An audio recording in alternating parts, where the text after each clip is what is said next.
नमस्कार दोस्तों, Vineet exotic bird at Nagpur में आपका स्वागत है। जैसे कि आज का अपना सब्जेक्ट है, बजरी तोते जो है वो ब्रीडिंग बॉक्स या मटकी से अंडे फेंक देते। अंडे क्यों फेंक देते? क्योंकि हम लोग जब नए बिगनर्स, जैसे पुराने लोगों को तो पता है, जैसे नए बिगनर्स बर्ड लाते हैं घर में तो उनको आस लगी रहती है कि अपने घर में ब्रीडिंग हो, और सब एटमॉस्फेयर सही होने के बाद अपन ब्रीडिंग बॉक्स या मटकी देते हैं। उसके बाद अपने बजरी बर्ड जो है वो ब्रीडिंग भी करते हैं, लेकिन ब्रीडिंग चालू होते ही जैसे अंडे दे दिए उन्होंने, वैसे ही कुछ अंडे बाहर फेंके हुए मिलते, तो नए बिगनर्स जो है वो बहुत परेशान हो जाते हैं कि हमने बर्ड तो अच्छे लाए, मटकी भी दी अच्छी है, डाइट भी अच्छा दिया है, फिर भी बर्ड अंडे क्यों फेंक रहा है, इसका क्या रीज़न है, तो परेशान हो जाते हैं। तो इसके बारे में डिटेल से जानकारी लेने की कोशिश करेंगे। बर्ड अंडे फेंकने के बहुत सारे रीज़न होते हैं, उसमें से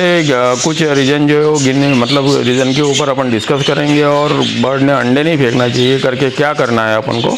इसके बारे में डिटेल से जानकारी लेने की कोशिश करेंगे। तो वीडियो के अंत तक बने रहिए ताकि आपको पूरी जानकारी मिले, कोई भी टॉपिक ना छूटे। हाँ, अगर आप चैनल पर नए हैं तो चैनल को सब्सक्राइब कर लीजिए और बेल आइकन का बटन दबा के नोटिफिकेशन का बटन दबा दीजिए ताकि ऐसे नए नए वीडियो आप तक पहुँचते रहें। तो चलो चालू करते हैं वीडियो को। तो जैसे पहला टॉपिक लेंगे, बर्ड अंडे फेंकने का पहला रीज़न जो होता है वो ये होता है कि अपने कॉलोनी या केज में नए नए बर्ड लाए और मटकी ब्रीडिंग सीजन चालू होती है, अपन ने मटकी लगा दिया। तो मटकी लगाने के बाद क्या होता है कि एक ही मटकी अगर दो फीमेल को पसंद आ गई तो उसके अंदर लड़ाई भी होती है कई बार, और लड़ाई में जो फीमेल जीत गई, वो अगर पुरानी फीमेल के अंडे है मटकी के अंदर, तो वो क्या करेंगी, जो नई फीमेल है वो मटकी में घुसेंगी और उसके पुराने अंडे जितने भी है वो सब फेंक देंगी। तो इसमें मतलब डरने की बात नहीं है। अगर पॉसिबल है तो एक फीमेल को आप निकाल के दूसरे केज में डाल दो, या मटके का अगर अंडे ही है और अंडे फेंक दिए, खाली है मटके, तो मटके की जगह ही आप चेंज कर दो, क्योंकि जगह की वजह से भी ये प्रॉब्लम आता है। दूसरे रीज़न पे बात करेंगे। जैसे ही अपने कॉलोनी के अंदर लड़ाई झगड़ा नहीं हो रहा है, बर्ड ने अंडे दे दिए और अंडे सेकना भी चालू किया, लेकिन क्या होता है कि अंडे सेकते सेकते 15-20 दिन हो जाते हैं और फिर अचानक अपन को कॉलोनी के अंदर अंडे दिखते हैं। तो उसका मेन रीज़न होता है कि जो अंडे जिस फीमेल के अंडे, जो मादा अंडे सेक रही थी, उसको अंडे सेकते सेकते जैसे 10-15 दिन हो जाते या 20 दिन हो जाते, उसको पता चल जाता कि ये अंडे फर्टाइल नहीं है या ये अंडे से बच्चे नहीं निकलने वाले, तो वो खुद ब खुद अंडे निकाल के फेंक देती। तो उसमें आपको भी डरने की ज़रूरत नहीं या घबराने की ज़रूरत नहीं, क्योंकि वो फीमेल को खुद समझ में आ जाता है कि ये फर्टाइल अंडे नहीं, इससे बच्चे निकलने वाले हैं। तो वो अंडे फेंक के फिर से ब्रीडिंग पे आ जाती है और फिर फर्टाइल नेक्स्ट टाइम फर्टाइल अंडे दे ही देती है। अक्सर ये फीमेल, कोई भी फीमेल पहली बार अगर ब्रीड कर रही है तो ये कंडीशन में होता है। अब बात करेंगे अगले रीज़न के ऊपर। जैसे अपने कॉलोनी के अंदर या केस के अंदर बर्ड ने अंडे दे दिए और अंडे सेकना चालू किया, तो उसमें क्या होता है कि जैसे नए बिगनर्स को पहले तो बर्ड लाने का क्रेज़ रहता, फिर ब्रीडिंग का क्रेज़ चालू हो जाता। तो जैसे ही अपने घर में फीमेल ने अंडे दे दिया तो अपन को पता चलता है, नए बिगनर्स को पता चलता है, और वो बार बार झाँक के देखता है वो कितने अंडे दिए, कैसे है, कैसी सेक रही है। तो उस कंडीशन में कैसा, बार बार अगर देखोगे आप तो फीमेल डिस्टर्ब हो जाती है और वो परेशान होकर अंडे फेंकना चालू कर देती थी। इसलिए आपको यही एक सलाह दी जाएगी नए बिगनर्स को कि जब भी बर्ड ने अंडे दे दिए तो हफ्ते में एक आधे बार या 10-15 दिन में एक आधे बार देख लिया तो ठीक है, क्योंकि जब बर्ड ने अंडे दे दिए तो उसमें से बच्चे भी आ जाएंगे। तो आपका क्रेज़ जायज़ है, घर नए बर्ड लाने के बाद क्रेज़ रहता ही है, हमें भी ये होता था, तो हमारे साथ भी ऐसे ही हुआ। जब हम बार बार झाँक के देखते हैं तो बर्ड ये ट्रेस में आ जाता है और वो अपने बच्चे के प्रति या अंडों के प्रति सेफ महसूस नहीं करता और अंडे बाहर फेंकना चालू कर देता। अब बात करेंगे बर्ड अंडे फेंकने के अगले रीज़न के ऊपर। तो जैसे अपने कॉलोनी के अंदर या केज के अंदर ब्रीडिंग चालू हो गई तो आपको बर्ड के केज की सफाई नहीं करना है, क्योंकि आप मतलब सफाई करोगे, बार बार सफाई करते रहोगे तो बर्ड डिस्टर्ब होगा, इधर से उधर उड़ता रहेगा या मटके से भी बाहर निकलेगा, अंडे प्रॉपर सेकेगा नहीं, तो उसकी वजह से भी बर्ड डिस्टर्ब हो जाता है। और बार बार आप सफाई करोगे तो उस कंडीशन में बर्ड अंडे फेंकने के चांसेस बहुत ज़्यादा रहते हैं। तो इस कंडीशन में आपको, जैसे कॉलोनी के अंदर ब्रीडिंग चालू हो गई, अंडे आ गए, तो उस कंडीशन में आपको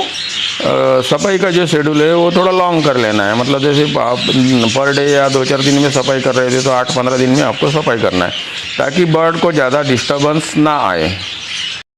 अब बात करेंगे अगले टॉपिक के ऊपर, बर्ड अंडे क्यों फेंकता है। अगर आपका बर्ड का केज ये आंगन में रखा है या घर के कोई कोने में रखा है और वहाँ ज़्यादा अपना खुद का या बाहर के लोगों का अगर आना जाना है तो उस कंडीशन में बर्ड डिस्टर्ब हो सकता है। और दूसरा रीज़न ये भी हो सकता है कि आपके घर में और पालतू जानवर है, जैसे कुत्ता है, बिल्ली है, तो उस कंडीशन में क्या होता है कि अगर बर्ड का केज नीचे है और बार बार कुत्ता बिल्ली बाहर जा रहा है तो बर्ड ये डिस्टर्ब हो जाता है। ऐसे कंडीशन में पहले तो बर्ड ब्रीडिंग करेगा ही नहीं, मतलब अंडे देगा ही नहीं। अगर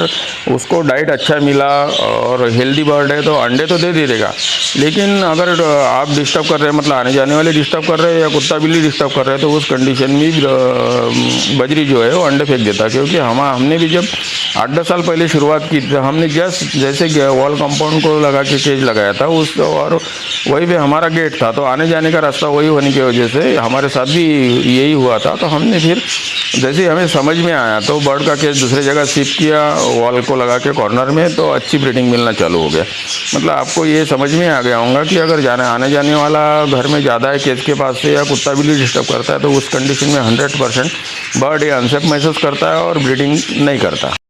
अब तक हमने जितने भी टॉपिक पे बात किया सब टॉपिक अगर फुलफिल हो रहे, उस मतलब केस का साइज़, जगह भी ठीक है, डाइट भी अच्छा दे रहे, कोई आने जाने वाला नहीं है, डिस्टर्बेंस नहीं कर रहा है, आपका फीमेल जो है वो भी ब्रीडिंग करते करते मतलब पुराना हो गया, और बाकी जितनी भी बात किया अभी तक ये सब चीज़ें अगर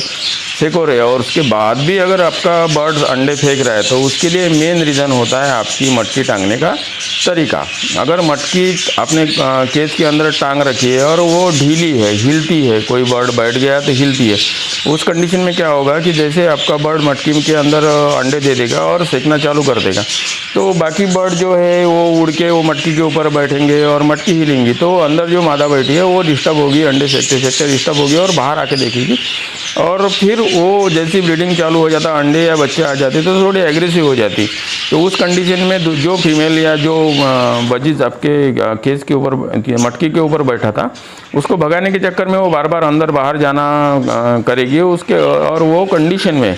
वो खुद को सेफ महसूस नहीं करेंगी। मतलब आपको मटकी का जो ब्रीडिंग बॉक्स है या मटकी है वो इतनी फिक्स बांधना है कि कोई अगर बाहर का दूसरा बर्ड बैठ भी गया तो वो मटकी हिलनी नहीं चाहिए। और मैक्सिमम केस में यही होता है कि बर्ड की ब्रीडिंग बॉक्स या मटकी ढीली होने की वजह से ही अंडे बाहर फेंकते हैं। तो आपको आज का सब्जेक्ट बारे में समझ में आ ही गया होगा, और क्या क्या रीज़न होते हैं जो मुझे समझ में आया या मेरा जो एक्सपीरियंस रहा अभी तक का मैंने आपके साथ शेयर किया। आज का वीडियो अगर थोड़ा भी इन्फॉर्मेटिव लगा होगा तो चैनल को सब्सक्राइब कर लीजिए और बेल आइकन का बटन दबा दीजिए ताकि ऐसे नए नए वीडियो आप तक पहुँचते रहें। धन्यवाद।